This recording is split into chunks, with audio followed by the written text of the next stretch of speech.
Hello dears, അബേലി വ്ളോഗ്സിൻ്റെ പുതിയൊരു വീഡിയോയിലേക്ക് ഏവർക്കും സ്വാഗതം. ഈ വുഡൻ ട്രേ ഞാൻ വാങ്ങിച്ചത് അതിൽ ഓയിൽ ബോട്ടിലും പിന്നെ ഉപ്പിൻ്റെ ജാറും ഒക്കെ വയ്ക്കാൻ വേണ്ടിയിട്ടാണ് കേട്ടോ. അപ്പോൾ അത് വാങ്ങിച്ചിട്ട് ഇപ്പോൾ ഒരു 6 മാസം തോന്നുന്നു കേട്ടോ. അപ്പോൾ മഴയൊക്കെ ആയപ്പോഴേക്കും ഇതുവരെ എൻ്റെ കുഴപ്പമൊന്നുമില്ലായിരുന്നേ. ഇപ്പോൾ മഴയൊക്കെ ആയപ്പോൾ തണുപ്പൊക്കെ അടിച്ചിട്ടെന്ന് തോന്നുന്നു, അതിനകത്ത് ചെറിയ പൂപ്പലൊക്കെ വന്നു കേട്ടോ. നന്നായിട്ട് പൂപ്പലായേ. അപ്പം ഞാൻ അത് മാറ്റി വെച്ചിരുന്നേനെ. അപ്പോൾ എനിക്കത് പിന്നെ അതൊന്നും തുടയ്ക്കാനും ക്ലീൻ ചെയ്യാനും സമയം കിട്ടിയില്ല, അത് മാറ്റിയെന്ന് വെച്ചിരുന്നേ. അപ്പോൾ പിന്നെ കുറേ പൂപ്പലാവുന്ന കണ്ടിട്ട് ഞാൻ പിന്നെ എന്നാൽ ക്ലീൻ ചെയ്യാമെന്ന് വിചാരിച്ചിട്ട് ഞാൻ കുറേ വീഡിയോസ് നോക്കി. അപ്പോൾ അതിനകത്ത് ഒരു വീഡിയോയിൽ ഞാൻ കണ്ടത് വാസലിൻ തേച്ചിട്ട് കുറേ നാൾ നിന്നാണ് ഞാൻ കണ്ടത്. അപ്പോൾ ഞാൻ അതും പ്രകാരം അതിനെ ഞാൻ ഒന്ന് തുടച്ച് കളഞ്ഞിട്ട് വാസലിൻ വെച്ച് തേച്ച് നോക്കിട്ടോ. ഫുൾ തേച്ച് തുടച്ചേ. പക്ഷേ വാസലിൻ തേച്ചിട്ട് ഒരു 2 ദിവസം കഴിഞ്ഞപ്പോഴേക്കും വീണ്ടും പഴയ പോലെ പൂപ്പിൾ വരാൻ തുടങ്ങി കേട്ടോ. അപ്പം ഞാൻ ഗൂഗിളിൽ യൂട്യൂബിലൊക്കെ കയറി നോക്കിയിട്ടോ. അപ്പോൾ അതിൽ ടീ ട്രീ തേക്കാൻ പറഞ്ഞിട്ടുണ്ട്, വിനാഗിരി തേക്കാൻ പറഞ്ഞിട്ടുണ്ട്. അപ്പോൾ ഞാൻ അങ്ങനെ ലാസ്റ്റ് ഞാൻ വിനാഗിരി വെച്ച് തേച്ച് കേട്ടോ. അപ്പോൾ വിനാഗിരി തേക്കുന്നതിൻ്റെ വീഡിയോ എൻ്റെ ഇല്ല കേട്ടോ.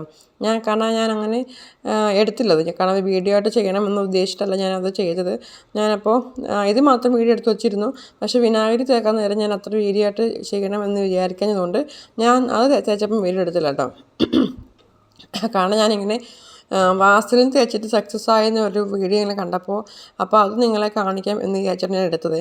പക്ഷേ വാസലിൻ തേച്ചിട്ട് എനിക്ക് സക്സസ് ആകാതെ വന്നപ്പോൾ ഞാൻ പിന്നെ വീഡിയോ എടുക്കാഞ്ഞത്. അപ്പോൾ വിനാഗിരി തേച്ചിട്ട് എങ്ങനെയുണ്ടെന്ന് നോക്കാമെന്ന് വിചാരിച്ചേ. അങ്ങനെ ഞാൻ വിനാഗിരി തേച്ച് കഴിഞ്ഞപ്പോൾ തേച്ചിട്ട് ഇപ്പം കുറച്ച് ദിവസമായിട്ടോ. ഇതുവരെ പൂപ്പലും ഒന്നും വന്നിട്ടില്ല കേട്ടോ. നല്ലതായിട്ട് നീറ്റായിട്ടിരിപ്പുണ്ടേ. പിന്നെ ഞാൻ കൂർക്ക നന്നാക്കാൻ വേണ്ടിയിട്ട് ഈ ഒരു പ്ലാസ്റ്റിക് കൊട്ടയിലിട്ട് ഉരച്ചാൽ വേഗം തൊലി പൊളിച്ച് കിട്ടും. പിന്നെ ഇത് 2 ദിവസത്തേക്ക് അമ്മൂസും അപ്പൂസും കൂടെ അപ്പ വീട്ടിൽ പോയി കേട്ടോ. പോയിട്ട് വെള്ളിയാഴ്ച വൈകിട്ട് തിരിച്ചു വന്നു കേട്ടോ. കാര്യം ഇവർ വീട്ടിൽ നിൽക്കുമ്പോൾ ഭയങ്കര കുസൃതിയും കാര്യങ്ങളും നമുക്ക് നമ്മുടെ പണികളൊക്കെ സ്വസ്ഥമായിട്ട് ചെയ്യാൻ പറ്റുന്നില്ല എന്നൊക്കെ ഉണ്ടെങ്കിലും അവർ ഒരു ദിവസത്തേക്കാണെങ്കിൽ പോലും ഈവൻ ഇത്ര നേരത്തേക്കാണെങ്കിൽ പോലും നമ്മളടുത്ത് മാറി നിൽക്കുമ്പോൾ നമുക്കൊരു വിഷമമാണ്. അവർ വീട്ടിൽ നിൽക്കുമ്പോൾ നമുക്ക് എന്തൊക്കെയോ പണികൾ ചെയ്യാനുണ്ട്, എന്തൊക്കെയോ ചെയ്യാൻ പറ്റണില്ല, അങ്ങനെയൊക്കെ. അവർ നമ്മളടുത്ത് മാറി നിൽക്കുമ്പോൾ നമുക്ക് എന്തൊക്കെ പണികൾ ചെയ്യാനുണ്ടെങ്കിൽ നമുക്ക് അതൊക്കെ ചെയ്യാനൊരു വിഷമമാണോ, നമുക്ക് ഒന്നും ചെയ്യാൻ തോന്നത്തില്ല.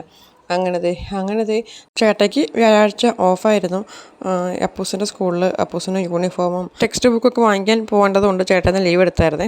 അന്നുമായിട്ട് പിന്നെ ഞങ്ങൾ യുദാപുരം പള്ളിയിലൊക്കെ പോയിട്ട് കുർബാനയും നൊവേനയൊക്കെ കൂടി നേർച്ചക്കഞ്ഞിയെ കുടിച്ച് തിരിയൊക്കെ കത്തിച്ച് മാലയൊക്കെ ഇട്ടിട്ട് ഞങ്ങളത് തിരിച്ച് വീട്ടിലേക്ക് പോകാൻ കേട്ടോ. വൈകിട്ട് 5 മണിയുടെ കുർബാനയ്ക്കാണ് ഞങ്ങൾ പോയത്. പിന്നെ വെള്ളിയാഴ്ച ഉച്ചയ്ക്ക് മമ്മിയും പിള്ളേരും കൂടെ വന്നപ്പോൾ മമ്മി മാങ്കോസ്റ്റിനും പിന്നെ കുറേ റംബൂട്ടാനൊക്കെ കൊണ്ടുവന്നു കേട്ടോ. അപ്പോൾ അത് കഴിഞ്ഞിട്ട് ഞങ്ങൾ വൈകിട്ട് പള്ളിയിൽ പോകണമായിരുന്നു. പള്ളിയിൽ വേദപാഠം കുട്ടികളുടെ വാർഷികമായിരുന്നു. അപ്പോൾ അഭിമോൾക്ക് മുടങ്ങാണ്ട് ഈ ഒരു വർഷം മുടങ്ങാണ്ട് എല്ലാ വേദപാഠത്തിനും പോയതിന് സമ്മാനമൊക്കെ ഉണ്ടായിരുന്നു. അങ്ങനെ അഭിമോൾക്കും മുടങ്ങാതെ ഹാജർ മുടക്കാതെ വേദപാഠത്തിന് പോയതിന് സമ്മാനമൊക്കെ കിട്ടി. പിന്നെ അത് ഞങ്ങൾ വീട്ടിൽ വന്നിട്ട് പിന്നെ നമുക്കത് വിശപ്പൊന്നുമില്ല. കാരണം പള്ളിയിൽ നമുക്ക് ചെറിയ സ്നാക്സൊക്കെ ഉണ്ടായിരുന്നു. പിന്നെ വന്നിട്ട് മാങ്കോസ്റ്റിനും റംബൂട്ടാനൊക്കെ കഴിച്ചു. ആദ്യമായിട്ടാണ് ഞാൻ ഈ മാങ്കോസ്റ്റിൻ കണ്ടിട്ടുണ്ട് കഴിക്കുന്നത് കേട്ടോ. അപ്പോൾ എനിക്ക് ഇഷ്ടപ്പെട്ടു കേട്ടോ. ഒരു ചെറിയ പുളിപ്പ് മധുരമൊക്കെ. അത് കഴിഞ്ഞിട്ട് തലേ ദിവസം നമുക്കൊരു ചക്ക കിട്ടിയിട്ടുണ്ടായിരുന്നേ. വരിക്കച്ചക്കയാണ് കേട്ടോ. അപ്പം അത് ഇന്നിരുന്നുകൊണ്ട് അത് നന്നാക്കി. അപ്പോൾ അതുകൊണ്ട് ചക്കയുടെ ഉണ്ടാക്കാമെന്ന് വിചാരിച്ചേട്ടോ. ഇതിനു മുമ്പ് ഒരു കൂഴച്ചക്ക കിട്ടിയപ്പോൾ അന്നേരം ഞങ്ങൾ ചക്കയുടെ ഉണ്ടാക്കിയായിരുന്നു കേട്ടോ. വീഡിയോ ഇത്രയേ ഉള്ളൂ. ലൈക്ക് ചെയ്യുക, ഷെയർ ചെയ്യുക, കമൻറ്റ് ചെയ്യുക. ആദ്യമായിട്ട് കാണുന്നവരുണ്ടെങ്കിൽ സബ്സ്ക്രൈബ് ചെയ്ത് സപ്പോർട്ട് ചെയ്യുക കേട്ടോ. അടുത്ത വീഡിയോ ആയിട്ട് നമുക്ക് വീണ്ടും കാണാം കേട്ടോ. അതുവരേക്കും ബൈ ബൈ. Thank you.